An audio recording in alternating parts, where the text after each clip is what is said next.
Boy, oh boy, oh boy, has a lot changed in the last few hours. Kimi K3 dropped, and it has completely upset both the balance of power with closed source models, as well as the balance of power between the American sort of hegemony model developers and the Chinese.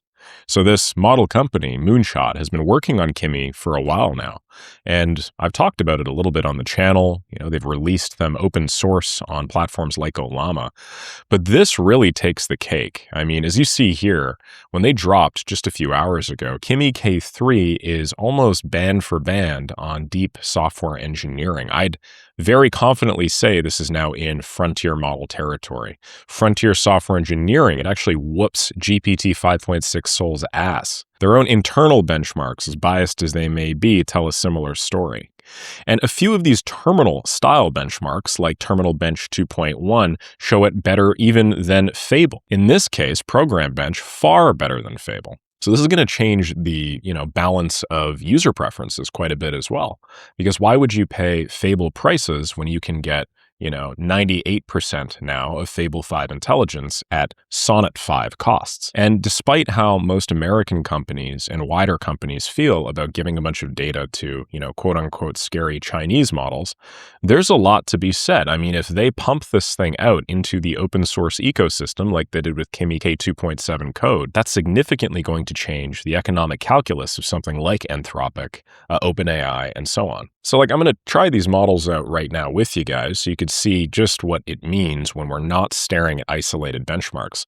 But I did want to be clear, this is a major upset.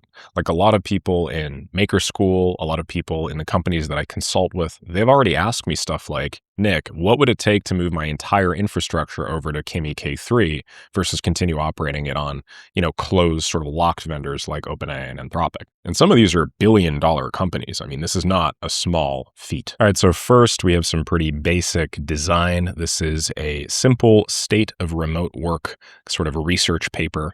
As you can see, the designs now are pretty similar. And there's a couple of reasons for that. Odds are Kimi K3 distilled from Fable 5 directly, or there was a fair amount of sort of like cross-contamination of data sets and so on and so forth going on.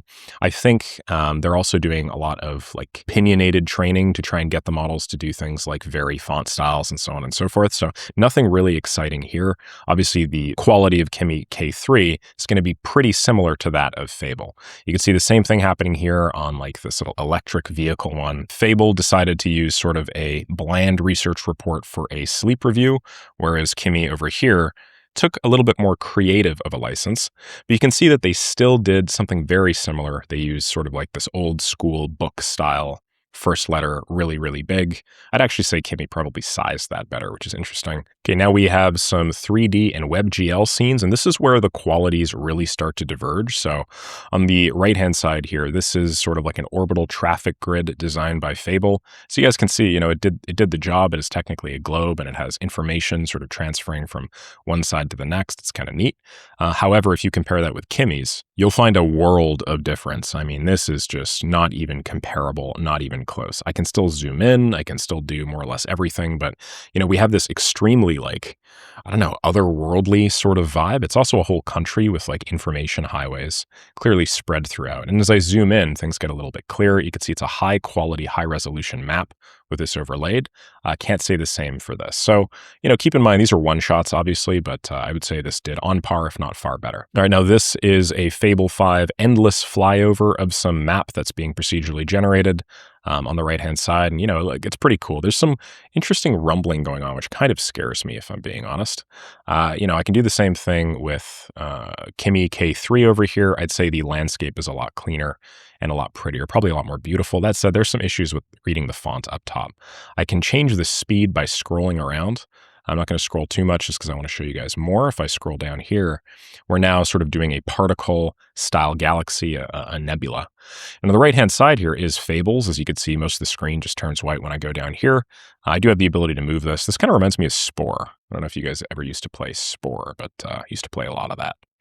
On the right-hand side here, looks like we have the ability to adjust the slider and the brightness of the stars and stuff like that myself, which is kind of cool. If I click on this plus button, you can see I can change the amount of stardust, the number of arms, the spin, and so on and so forth. The chaos marker, which is kind of cool. So if I exit that out, I mean, like this is really nice. I don't know if I could do that here. I don't think I can on Fable's version. So yeah, I mean, the aura definitely kicked Nebula Andraste's ass on that one. I'm going to give Kimi K3 the win, but worth noting that did take 3 times the amount of time that Fable did. Okay, and then we have a couple more mini games on the right. We have Fable 5 with, the stacker. So this is me stacking a bunch. Looks pretty good. And obviously I'm not too hot at that game, which is how I lost. Over here, just got to close some tabs before my computer has a hernia. We could see the stacking is like 3-dimensional, which is kind of cool. I like that. I would say this is far more akin to the sorts of things you'll see at like one of those casinos or rec rooms, which is kind of neat. Not really seeing too many differences here in the quality. Obviously, one model's a little bit better at something, another model's a little bit better at something else. The point is, one is at Sonnet 5 pricing, and the other one is at Fable 5 pricing. So sort of like choose your own minigame. Would I rather spend 2 times longer for, a third or a fifth of the price?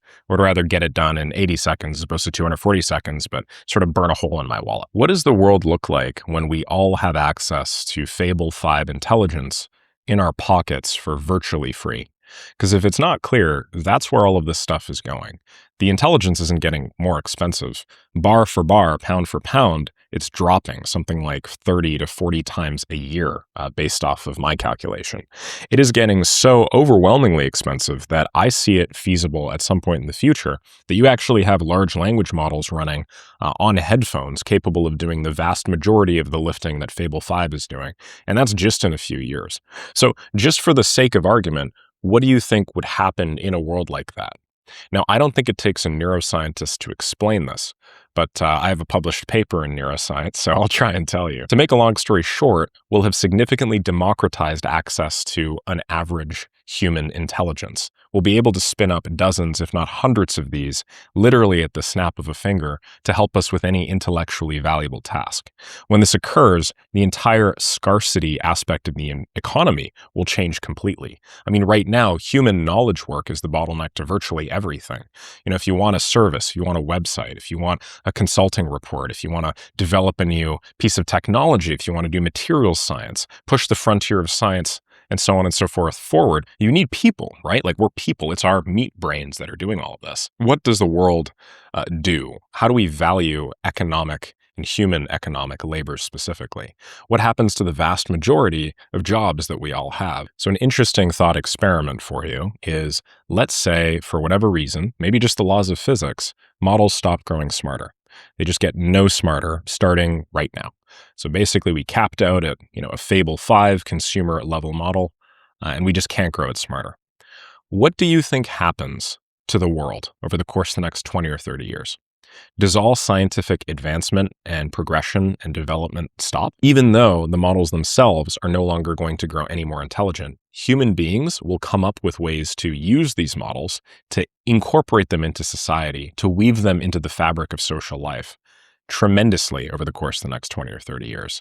I mean, we'll have AI assistants waking us up in the morning. We'll have AI assistants coordinating the building and architecture of new freaking planets. We could have a Fable 5 level intelligence shepherd thousands of humans across a freaking generation ship in the year 2982.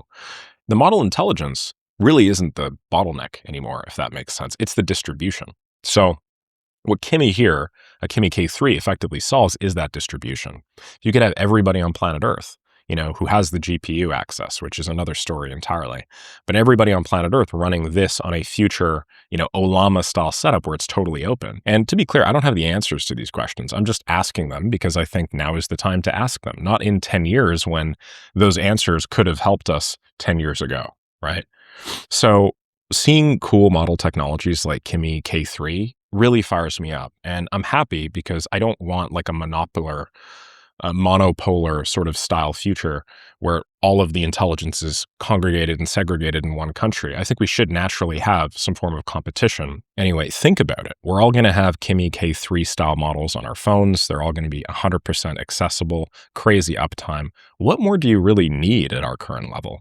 And if the answer to that question is nothing, then clearly something about our current level is going to have to change. There's just no way we can sustain this current economy in a future where models do vast majority of everything.